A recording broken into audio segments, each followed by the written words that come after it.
speaker at the Dome, Myrstad.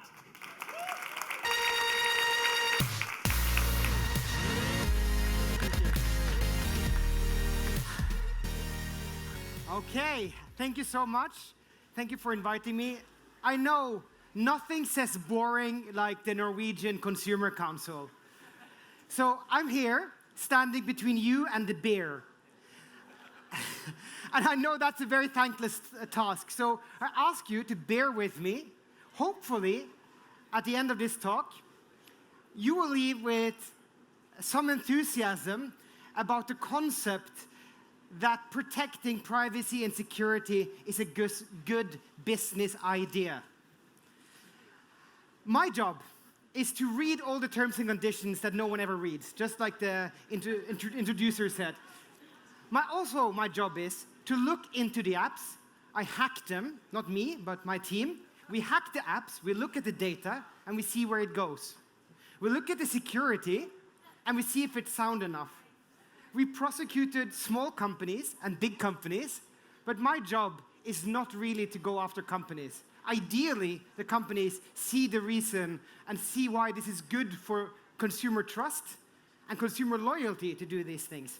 So, I'm going to walk you through a few stories from our work to show why these things are important.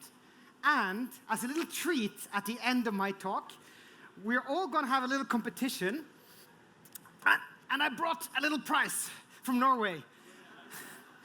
I know bringing chocolate to Europe is not a good idea. You make far better chocolates, but I promise this is the best we got. And it's pretty good. And what we're going to do is that we're going to do a live hacking. And we're going to have a competition amongst all of you to make the DEPT Festival Hacker of the Year Award. And I promise you, one of you will walk away with this prize. So that is sort of a teaser for you to stay to the end of the talk. All right. So my first story for you relates to what was said in the introduction. No one ever reads the terms and conditions. And why is that? I think it's because you might have tried once and you didn't understand it. Or it was too long and you were running out of time because you had to use the service now. And even if you did try, you would actually run out of time because you would get too hungry or fall asleep. This really frustrated us at the Norwegian Consumer Council because time and time again, we were asked in this discussion about consumer rights and digital, but consumers have consented to the terms and conditions.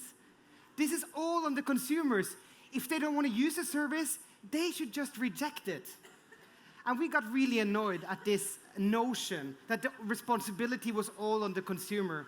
Because as this survey also shows, nobody reads the terms and conditions. And there's a good reason why.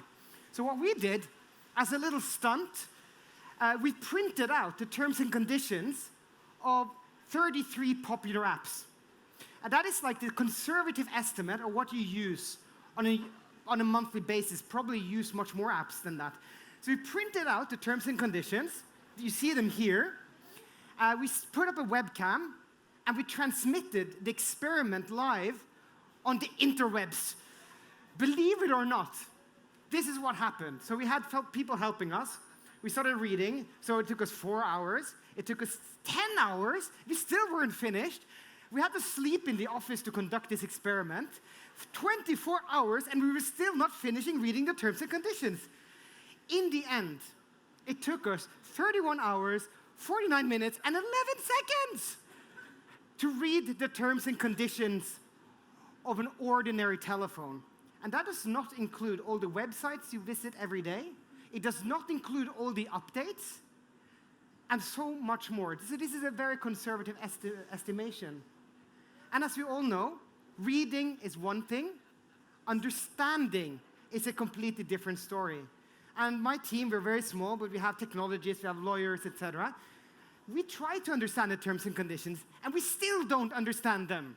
So my first point here today is to putting the burden of responsibility on the consumer is wrong. So I think we all, as a community, will need to move beyond relying that we can do anything we want as long as they have consented.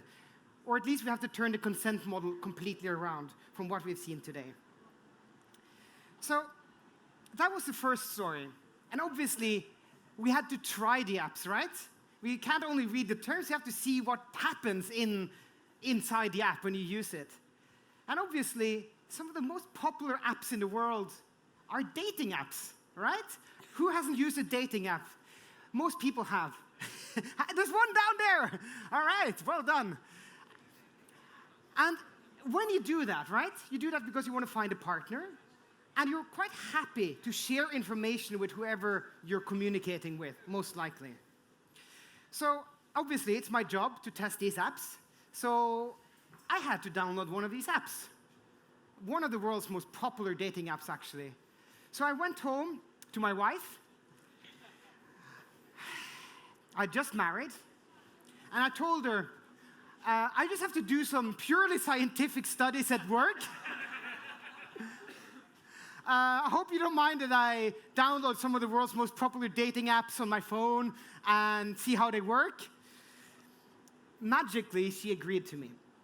So I downloaded one of the world's most popular apps, also popular here in the Netherlands. And I followed the click flow, right, on the app. I turned on the app, and then I tried to register. And the first thing I saw was this. Hidden behind the main menu in this dating service. They nudged me to actually just click OK. But since it was my job to do check behind the menu, read more, I discovered this sort of pre-ticked box that transferred all of my Facebook photos over to the service. And in my case, that was 2,176 photos that I'd uploaded over the last 10 years on Facebook. That is quite a lot. And I can understand that a dating service might want to use real photos of a real person. But all my photos? I think that's a bit much. So I unhooked that. I still went on to register the service. But when we started reading the terms, that's when we got really, really shocked. And I'm going to read this out loud to you because it might be hard to read on the screen for you, okay? But this is what the terms and conditions, and bear in mind, they had just tried to upload all my personal photos. And it goes like this. By posting content, and content means all the user-generated content, right? That's your chat log, your likes, etc. Everything within the dating service, which arguably could be quite personal. By posting content as a part of the service, you automatically grant to the company its affiliates, licensees, and successors an irrevocable, which means you can't regret. Perpetual, which means forever. Non-exclusive, transferable, sub-licensable, fully paid up, worldwide right and license to use, copy, store, perform, display, reproduce, record, play, adapt, modify, and distribute the content, prepare derivative works of the content, or incorporate the content into other works and grant and authorize sub-licenses of the foregoing in any media now known or hereafter created. That's when I got freaked out. Imagine, you uploaded all your personal email, or your personal desires, you shared all your secrets. And imagine that being used, let's say, in a birth control ad 20 years from now, and your kids see your face on this ad. It is unbelievable. A company reserving these rights are, of course, completely unacceptable by any standard. So what we did, we filed a complaint in Norway against this dating company. And we said this is a breach of European law, which it is, even before GDPR. Sadly, this is very commonplace. The good news is, this dating company was forced to change their terms in Norway, but they subsequently changed it globally. So you can maybe now date a little safer, at least away from these terms, which shows that it does matter to do these things and have these actions. At the same time, it was very disturbing that such a popular dating app could have such horrible terms. So again, my second message is that even if you read the terms, you are actually pushed into doing things that are beyond your control. And another aspect of this that I find very troubling is that this was hidden And it was very, very hard for the user to actually find out and do something about it. And at the end of the day, it was take it or leave it. But this episode made us think, that was an interesting way they did it, right? They had a design feature in the app making you do something. So we decided to dig further into the design of apps, to look into, okay, one thing are the terms. The terms can be perfect. But what if the app is designed in such a way that you still give away lots of things you didn't imagine that you would give away? So we looked into a concept called dark patterns. Has anyone here heard the term before? It's a term that I encourage you to look up. It's very interesting. It's a field that is developing. It's basically analyzing how design, language, click flows are used to nudge users into doing something in the interest of the company, but not necessarily the user. And once you've heard about dark patterns, you see them everywhere. And I'm going to start with maybe a mundane example, not related to privacy. And it's this one. It's actually not easy to see on the screen. But this is a booking website. And I'm sure you have all experienced being on an airline or a hotel booking site, and this happens. You come up, you see the options, and it says, oh my God, there's only one room left at 120 pounds. I need to book it now. And you know what? But I was really lucky because it was just added another room. So first I was stressed, feeling like it was a scarce commodity. I really have to act quickly. But I'm sort of relieved that I was very lucky, right? I'm special. This room was just added. And you know what? To make me feel even more special, we add a special deal for you. Special deal only for you, my friend. And then at the end, we add a bit of peer pressure. You know what? 400 other people were just looking at apartments in London at this time. All of these are mechanisms, psychological mechanisms used to stress the user, to make sure the user doesn't go anywhere else to compare prices because you get a special deal. And they use something called the bandwagon effect when you see other people are doing the same thing. And maybe this is a mundane example, but I could have gone on to analyze this website in great depth. There's a lot of really interesting research coming out about dark patterns at the moment. There was a huge study conducted by Princeton University that was published just before the summer, where they had looked at 11,000 e-commerce websites. And what they had found was that dark patterns were extremely prevalent. And what makes this problematic is that a lot of the websites use psychology and a lot of really manipulative nudging and even forcing users into doing certain actions. And what they also discovered at certain websites, and not this website, for example, but they did find that, for example, in a few places where it says only one room left, it was written into the code. It had nothing to do with the fact if there was one room left or not. It was just ordered to show that message all around. So basically trickery. But we did some research then into the two largest digital services in the world to see if they employed dark patterns. I'm talking about Facebook and Google. So last year, remember, last year there was this huge thing called the Gdpr. It really annoyed a lot of people. People working in digital services hated it because suddenly there was all these new rules to figure out how it impacted your business. And for users, they got all these pop-ups, right? And it was, what are these pop-ups? So we felt it was our job to look at these pop-ups more closely. I think the GDPR is great. And actually, I do think it's a real business improvement as well, if you look at the positive sides, which I can talk about after the talk. But we wanted to see how is Google and Facebook approaching this GDPR thing, because there are requirements about informed consent here, right? So users are supposed to know what they're consenting to. So we looked at the Facebook pop-up when it came last year. And I'm going to show you a few examples. And this is not to just talk bad-mouth Facebook, but Facebook is the biggest company in the world, if you look by stock value, so they deserve extra scrutiny, right? So if are there any Facebook representatives here that okay, I hope, if there is, great. If not, I don't mean to offend you, all right? Okay, so, but this is what we found. These are just some examples. This is the click flow that you encountered when you got the Facebook consent pop-up came up, right? Remember I mentioned the click flow can be really important, really decide what you do as a consumer. And default settings are very sticky. So what is the default setting? Are likely to be the setting that you accept, right? And we also know that you use the service on the go. And when you're using a service like Facebook, you go on Facebook because you want to read something or you want to answer a message. So you're often also very stressed. Or not very stressed, but at least you want to get going, right? Everyone knows that. Facebook knows that. So this is what happened. And I'm not going to go through what this all says. But it was 4 clicks to basically accept what Facebook wanted.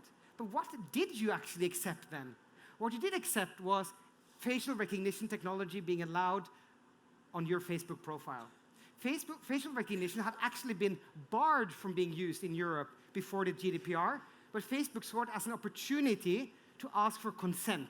If you wanted to turn off facial recognition, you had to do this. It's obvious that most people would forget about it and just click on and check their messages. And I want to stop for a second with facial recognition, because we're talking today here in Amsterdam about lots of great technologies. And I believe in a lot of great technologies. Facial recognition, for example, can be used for many good things. I'm sure lots of you have traveled and already noticed now that you can go through passport control with using facial recognition. It's faster, and you have less lines. I know a lot of stores are now considering using facial recognition for payments. Very convenient. You don't even have to find your wallet and pay. However, this technology, like many other technologies, have serious pitfalls that are not being properly discussed. I really want us to have a much more balanced debate about these things, because that doesn't mean that we're not going to have these technologies, but today it's very one-sided. And I'm going to show you an example from Facebook in a moment. But just to put this in context, if I were to take a photo of all of you now, and let's say I was Facebook, and because they have already nudged you into accepting facial recognition, I could then basically figure out who all of you are, because I will link it up to your Facebook profile. Once I've done that, I can also link it to all your other activities online. Facebook tracks us on, this is an old research. In 2015, it was discovered the Facebook plugin was on 14 million websites around the world, and probably much more today. That means all our web traffic is basically tracked by Facebook. In addition, the Facebook app collects lots of information about our location, about our interactions with other people. So I take this photo of you. I can make a network analysis of who you are, where you've been, where you have been, where you're going. I can then put that together with lots of other information. If I also look at your profile of the last 10 years, I will also see whether you've been gaining weight, or if you've been happy in a period and sadder in another period. I can also analyze what's in your hand every time you drink. Are you abstaining from alcohol, or do you drink a lot of alcohol? Are your surroundings typically those of one who belongs to a certain social class, or a political party, or a sexual minority? All of these things can be assumed just from analyzing your photos, and add then all the other things that are collected about us in real time every day. That's why this is a big deal, because this data can also be used, of course, to give us specialized offers, a cheaper flight or cheaper jeans, but it can also be used to discriminate us against getting a mortgage in the future. We know that's already happening. We also know that targeted ads have been used to exclude people from getting job ads. And we know what happened at the 2016 election when this machinery was used to manipulate an election. I'm not saying this to scaremonger. I'm sure you've heard these stories before, but we need to have a much more balanced discussion about the potential impact of the technologies we use and that we praise. Because we cannot accept consumers to do all this risk assessment by themselves. It's up to us, businesses, interest groups, governments, to have a balanced discussion about this. So back to Facebook. this is how they inform their users about facial recognition and about its pros and cons. And in the GDPR, there's a requirement that information has to be balanced. And I think I'm going to read this to you again because it's hard to read. So basically what it says is, if you turn on this setting, facial recognition, we'll use the technology to understand when you might appear in a photo, videos, and camera to help you protect you from strangers using your identity. We will also help people with visual impairments see who's in the photo. So basically, by allowing this feature, we will help people with visual impairments have a better social experience and will help fight identity theft. However, if you keep this setting off, we cannot help to fight identity theft or help people with visual impairments. They're basically shaming you. And this is also a very known dark pattern, confirmed shaming. They're shaming you into making this decision. It's not balanced and not informed. So, and the last example was for my own Facebook profile. So I'm a privacy activist, and I work globally on this issue. But my approach is, I'm not going to change my behavior. Obviously, I'm more privacy conscious than most people probably, but I still have a Facebook profile, because why should I lose contact with my friends around the world because a company is breaking the law, right?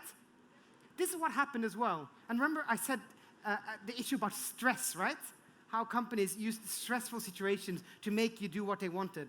So this is what happened with my Facebook profile before the GDPR turned into effect.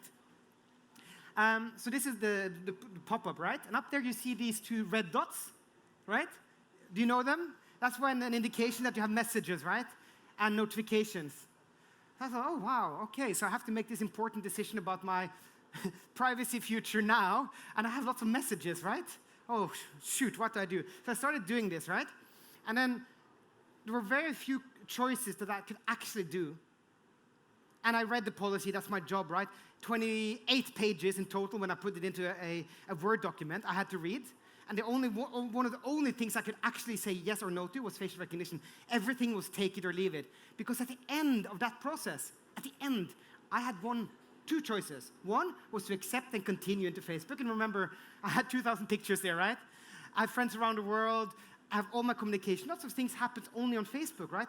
And even if I'm not there, people invite me for birthdays and whatnot and discuss politics and everything there. So if I want to be connected to society, I have to be there.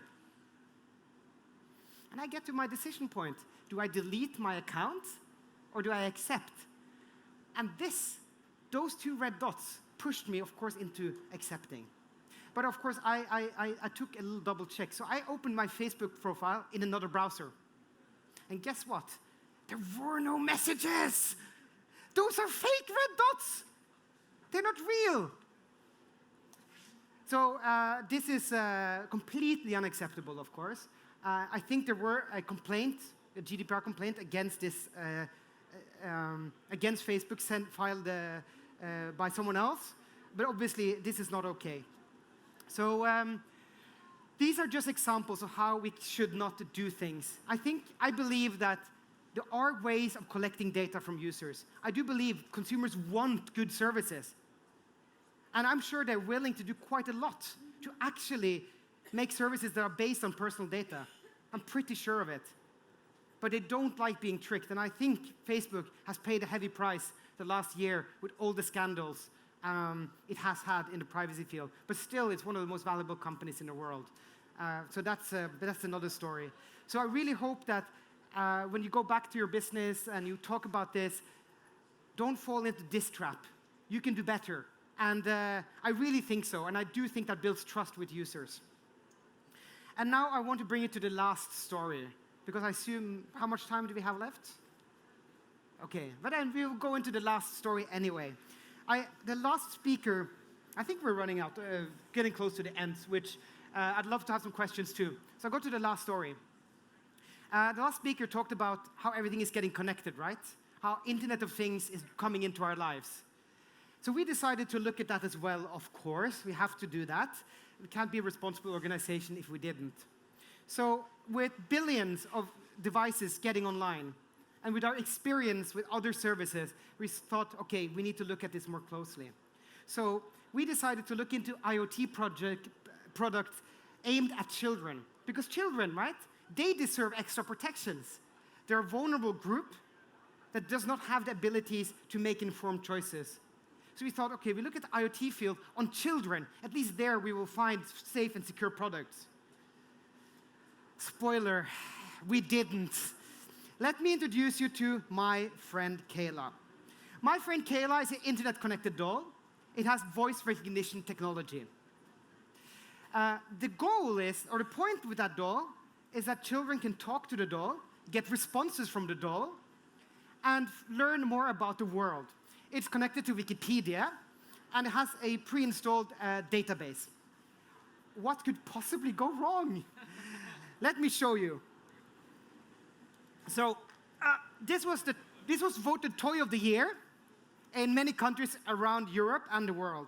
This was the toy industry's answer to the increased use of apps for children. The toy industry was like, okay, this is me saying, they didn't tell me this, but this is my interpretation, right? We need to also become digital. Let's do it.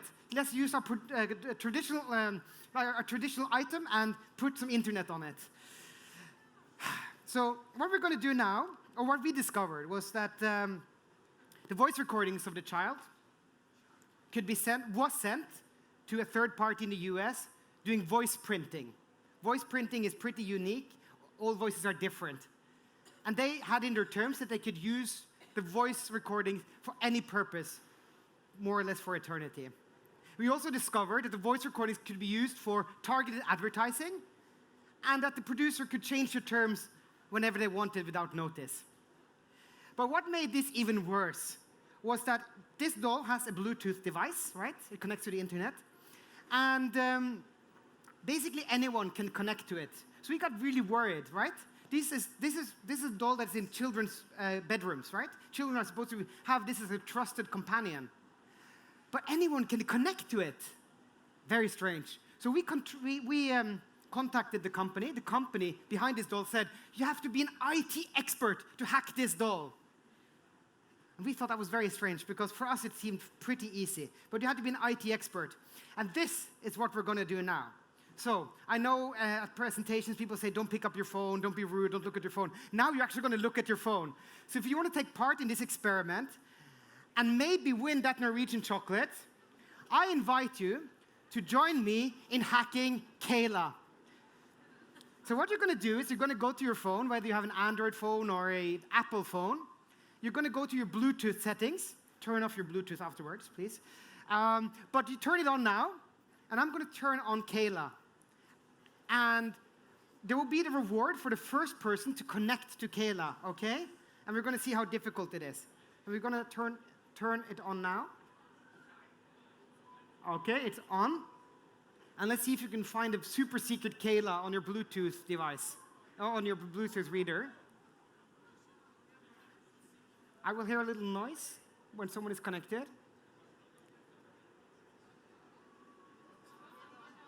Anyone connected? Are you connected? All right, let's do a little test. Do you have like a Spotify or a YouTube or something on your phone that can play music? Go and play any song, and we'll see if it works. And just turn up the sound on your phone. We'll see.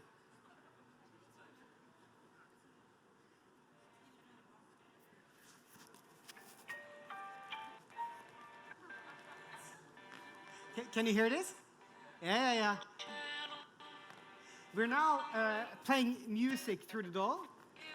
And with a very simple next step, we could have initiated a two-way conversation. But at this point, he can listen in to what I'm saying. So just imagine I'm sitting in a room. There's a wall between us, but he's outside, and he has connected to the doll. Clearly, this is a huge security breach. But I do think that he deserves a major applause, because he is the hacker of the year.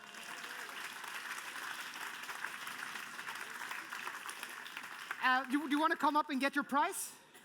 And some fame? If you don't want to be in the video, we can just pass it on. You know, you can have your privacy intact. Okay. Thank you. Enjoy. So basically what I did now was to show you that this doll, which was aimed at children, remember, it was sending the voice data to a third party and all that, but anyone could connect to it. And this is one of the key challenges that we see with the Internet of Things today. There's a rush getting products to markets.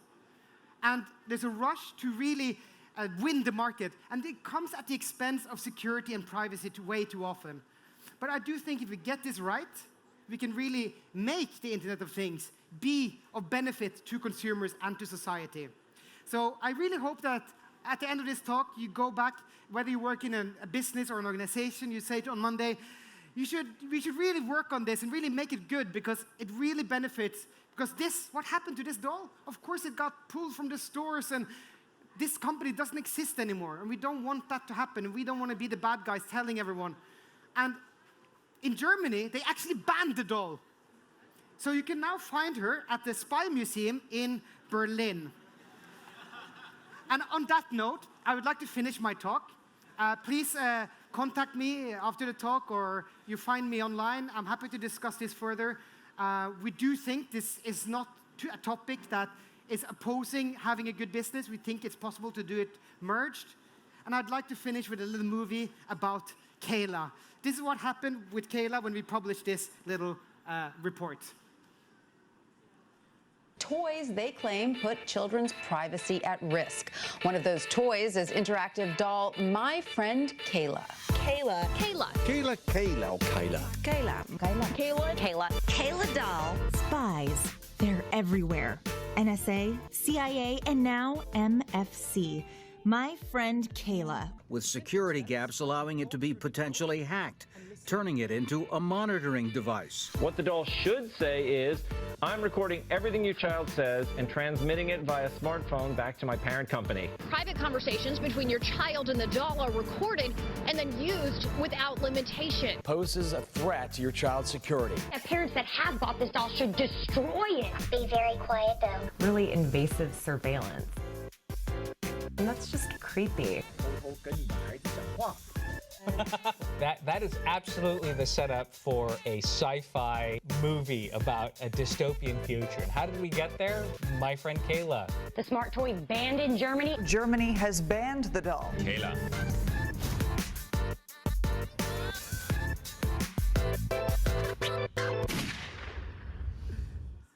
Thank you so much.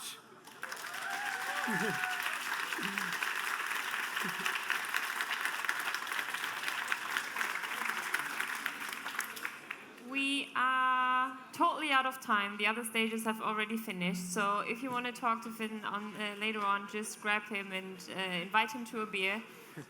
Enjoy the dinner. You've been a great crowd. Have a nice evening, everyone. Thank you.